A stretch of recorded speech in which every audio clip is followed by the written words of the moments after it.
Donc la Femelle du requin est née à la fac, en fait, à Paris 3, où on était tous étudiants en lettres, où on étudiait la littérature, les livres, on en parlait tout le temps, et donc ça nous a semblé naturel de faire une revue et d'écrire nous-mêmes au début, et puis de parler, d'écrire sur les livres qui nous intéressaient et qui nous passionnaient. Donc c'est né en 1995.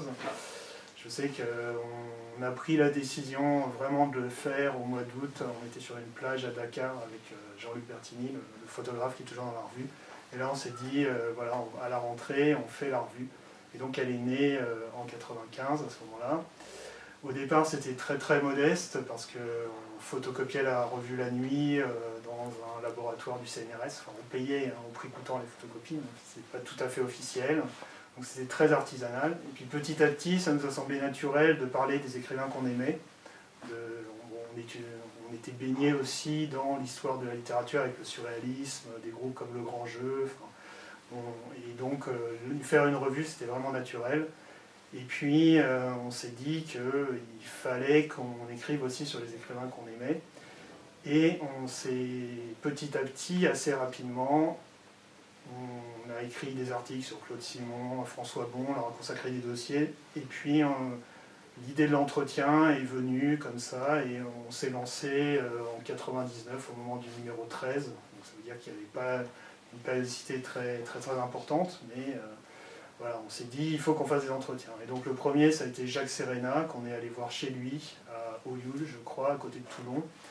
Et il nous a reçus vraiment très généreusement, très chaleureusement, comme d'ailleurs la plupart des écrivains après. Vraiment, les auteurs, quand ils nous ont vus arriver et qu'ils ont senti qu'on leur donnait le temps de parler, et qu'on les écoutait, et qu'on avait lu l'ensemble de leur œuvre avant de venir, eh bien, ils nous ont donné à chaque fois énormément. Donc le nom de la Femelle du requin, alors il fallait choisir un nom. Et on cherchait, on hésitait, et en fait ça vient d'un film qui s'appelle Le Fils du requin d'Agnès Merlet. C'est un film dans lequel il y a un adolescent, un préadolescent un peu délinquant, qui est un peu en rupture à la rue, qui dans le film va lire plusieurs fois un livre. Il va lire une phrase de ce livre qui est à peu près j'aurais voulu être le fils de la femelle du requin, je ne serais pas si méchant. Le choix de l'auteur se fait généralement en fonction des coups de cœur, c'est-à-dire qu'on propose un écrivain dont on a découvert l'œuvre, et puis ensuite on demande aux autres de le lire, et puis quand on l'a lu, on se met d'accord sur un écrivain rencontré, le but étant toujours de lire toute l'œuvre de l'écrivain avant de le rencontrer. C'est-à-dire qu'on fait un travail de fond sur plusieurs mois qui implique une lecture exhaustive de l'œuvre entière. Quand je suis arrivé, on était 4.